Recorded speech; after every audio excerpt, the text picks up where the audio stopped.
आज इस वीडियो में हम लोग क्लास 9 का चैप्टर 3 शुरुआत करने वाले हैं और मैं इस वीडियो में बेसिक कॉन्सेप्ट बताऊंगा जिससे आप एक्सरसाइज के क्वेश्चन को आसानी से सॉल्व कर पाएंगे। तो देर ना करते हुए आइए हम लोग शुरू करते हैं। इस चैप्टर का जो नाम है वो क्या नाम है? निर्देशांक ज्यामिति। तो सबसे पहले इसी के बारे में हम लोग जानते हैं। तो निर्देशांक ज्यामिति क्या होता है? तो उसका डिफिनेशन मैंने यहाँ पर कुछ भी इस प्रकार लिखा है।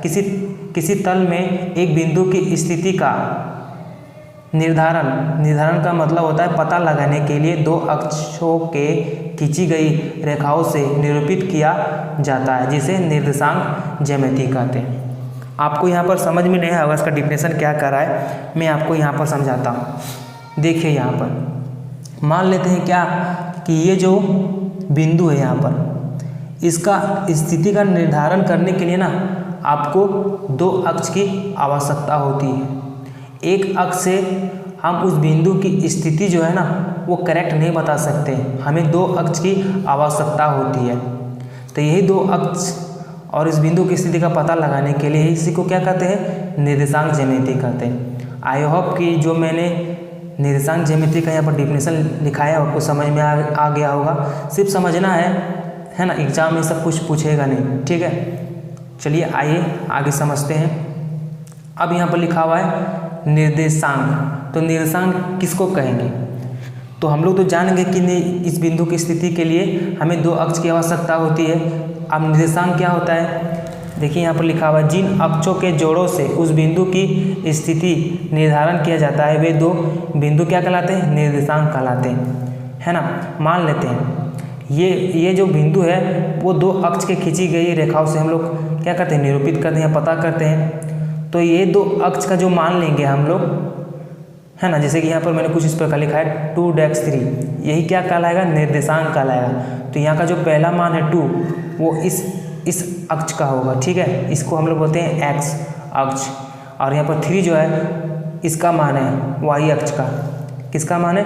वाई अक्ष का। यहाँ पर -6 है तो किसका मान है? इसका मान है इस अक्ष का। और ये 1 जो है इसका मान है, ठीक है। ये इसका भी डिफिनेशन समझ में आ गया होगा, सिर्फ समझना है यहाँ पर। अब हम लोग समझते हैं निर्देशांक अक्ष एक्स ओ एक्स डैक्स और वाई ओ वाई डैक्स को निर्देशांक अक्ष कहते हैं, है ना। एक्स ओ एक्स डैक्स और वाई ओ वाई डैक्स क्या कहते हैं? निर्देशांक अक्ष कहते हैं। निर्देशांक अक्ष मतलब ये वाला और ये वाला को क्या कहते हैं? निर्देशांक अक्ष कहते हैं ना। अब यहाँ पर क्या लिखा है? एक्स और एक्स डैक्स को एक्स अक्ष तथा वाई डैक्स को वाई अक्ष, मतलब इस अक्ष को हम लोग जो है एक्स अक्ष कहते हैं और इसको क्या कहते हैं? वाई अक्ष कहते हैं। मैं इसके बारे में और डिटेल से बताऊंगा ना, तो अभी थोड़ा सा सब्र कीजिए, मैं थोड़ा देर बाद इसको बताता हूँ, ठीक है। तो देखिए मैंने यहाँ पर जो बताया है तीनों आपको समझ में आ गया होगा, ठीक है। अब ये जो मैंने यहाँ पर लिखा है दो अक्ष के बारे में, जो भी कुछ मैंने यहाँ पर बताया इसके बारे में और थोड़ा डिटेल से मैं आपको बताता हूँ।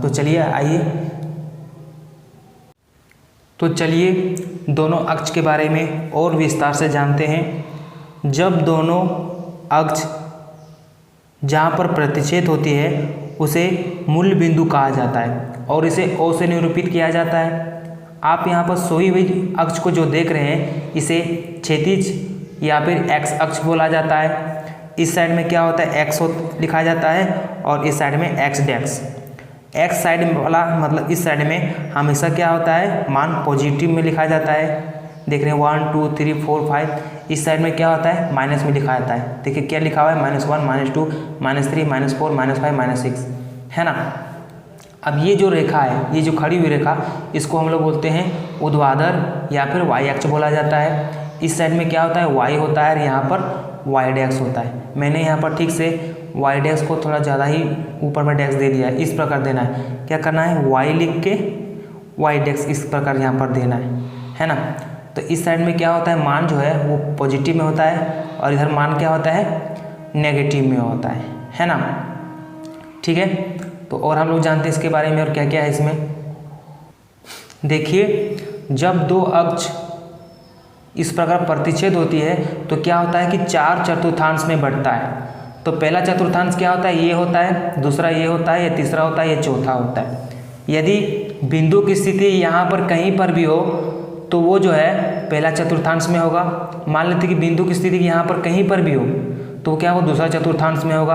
अगर यहाँ पर है कोई बिंदु की स्थिति तो क्या हो, तीसरा चतुर्थांश में होगा। और यहाँ पर कोई किसी बिंदु की स्थिति है तो वो क्या होगा, चौथा चतुर्थांश में होगा। मान लेते हैं कि यहाँ पर इस प्रकार का बिंदु है यहाँ पर, तो बोलेगा कि ये जो बिंदु है कौन सा चतुर्थांश में होगा, पहला होगा। मान लेते हैं यहाँ पर है तो वो क्या होगा, दूसरा में होगा। यहाँ पर होगा तो तीसरा में होगा, है ना। समझ गए होंगे इसके बारे में, ठीक है।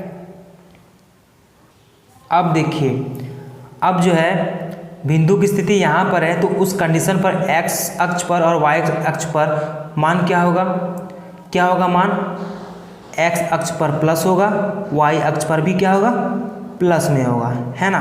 क्योंकि यहाँ पर का जो भी मान लेगा वो प्लस में लेगा और यहाँ से जो भी मान लेगा क्या लेगा, प्लस में लेगा। तो x और y अक्ष पर ये क्या होगा, इसका निर्देशांक बिंदु की स्थिति पॉजिटिव में आएगा। और यहाँ पर क्या होगा कि x अक्ष पर क्या होगा कि मान जब लेगा निर्देशांक तो एक पर क्या होगा, माइनस आएगा। और इस पर जब लेगा तो देख रहे हैं यहाँ प्लस में तो क्या होगा, प्लस होगा इसका निर्देशांक बिंदु की स्थिति पर, ठीक है। अब यहाँ पर देखिए, यहाँ पर देखिए कि x अक्ष पर जब निर्देशांक लेगा तो क्या होगा, माइनस में होगा। और यहाँ से जब लेगा तो यहाँ पर भी क्या होगा, माइनस होगा, है ना। तो यहाँ पर निर्देशांक होगा बिंदु की स्थिति पर तो क्या होगा, एक माइनस माइनस में होगा, है ना। और यहाँ पर क्या होगा कि x अक्ष पर क्या होगा, यहाँ निर्देशांक प्लस में होगा और y अक्ष पर लेगा मान निर्देशांक तो क्या होगा, माइनस में होगा, है ना। इतना ही जानना है ना। तो मैं अब क्या करूँगा, कुछ निर्देशांक लूँगा, अब उसको क्या करूँगा, मैं ग्राफ में दिखाऊँगा कि कैसे एक्सरसाइज के क्वेश्चन को इसी तरह से बनाना है, ठीक है। आइए हम लोग देखते हैं। तो यहाँ पर देखिए, मैंने यहाँ पर कुछ निर्देशांक लिया है। मैं यहाँ पर क्या करूँगा कि प्रत्येक निर्देशांक की बिंदु की स्थिति जो है वो मैं ग्राफ में दिखाऊँगा। तो पहला यहाँ निर्देशांक देखिए, यहाँ पर क्या है, 2, 3 है। तो ये जो 2 जो है वो x अक्ष का मान है और ये 3 जो है वो y अक्ष का मान है। और ये दोनों जो है क्या प्लस में है, तो इसका मतलब क्या होगा, ग्राफ क्या होगा, इस साइड में बनेगा। मतलब बिंदु की स्थिति जो है इधर होगा पहला चतुर्थांश में, है ना। तो ये 2 कहाँ है, x एक्सिस पर यहाँ है, और 3 कहाँ है, यहाँ पर है। तो हम लोग लाइन जो खींचेंगे y अक्ष के 3 मान पर इस तरह 2 के जरिए ना, और ये जो 3 जो है हम लोग x अक्ष के मान 2 पर हम लोग लाइन खींचेंगे इस तरह। तो बिंदु की स्थिति कहाँ पर हुआ, यहाँ पर हुआ, है ना। अब दूसरा निर्देशांक देखिए, -4 है और 3 है, x अक्ष पर माइनस में है, y अक्ष पर प्लस में है। तो बिंदु की स्थिति कहाँ पर होगा, यहाँ पर होगा। एक क्या है, प्लस, एक माइनस में एक प्लस में, तो बिंदु की स्थिति यहाँ पर होगा दूसरा चतुर्थांश में। तो देखिए -4 यहाँ पर है और y अक्ष पर कहाँ है, मान 3 यहाँ पर है। तो हम लोग जो ये जो -4 के जरिए जो है y एक्सिस के मान 3 पर लाइन खींचेंगे इस तरह यहाँ पर, ठीक है। और ये जो 3 है वो x अक्ष के -4 पर लाइन खींचेंगे इस तरह, उतना ही तक जाना है। ये बिंदु की स्थिति यहाँ पर होगा। अब देखिए माइनस क्या है, 3 है और -4 है, तो इसका मतलब x अक्ष पर भी माइनस है, y अक्ष पर माइनस है। तो बिंदु की स्थिति कहाँ होगा, इस चतुर्थांश में होगा। तो देखिए -3 कहाँ पर है, यहाँ पर है, और y एक्सिस पर -4 यहाँ पर है। तो ये जो -3 जो है y एक्सिस के -4 पर लाइन सीधा खींचेंगे इस तरह, है ना। और -4 जो है x अक्ष के -3 पर लाइन खींचेंगे इस तरह यहाँ पर। तो बिंदु की स्थिति क्या होगा, यहाँ पर होगा। अब देखिए क्या है, 0 और 4 है, तो 0 कहाँ होगा, x एक्सिस पर यहाँ हुआ, और 4 कहाँ पर होगा, यहाँ। तो यहाँ हुआ बिंदु की स्थिति, ठीक है। अब 2 कहाँ है, यहाँ है, और y अक्ष पर 0 है यहाँ। तो बिंदु की स्थिति क्या होगा, यहाँ पर होगा, है ना, ठीक है।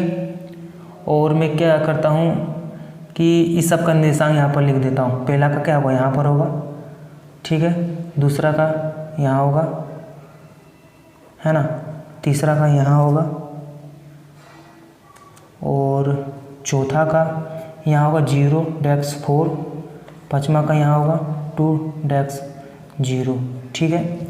आई होप कि जो भी मैंने यहाँ पर जो भी बताया ग्राफ में बिंदु की स्थिति किस तरह प्लॉट किया जाता है कुछ निर्देशांक के बिंदु के जरिए। ठीक है, तो आज का वीडियो समाप्त करता हूँ। धन्यवाद।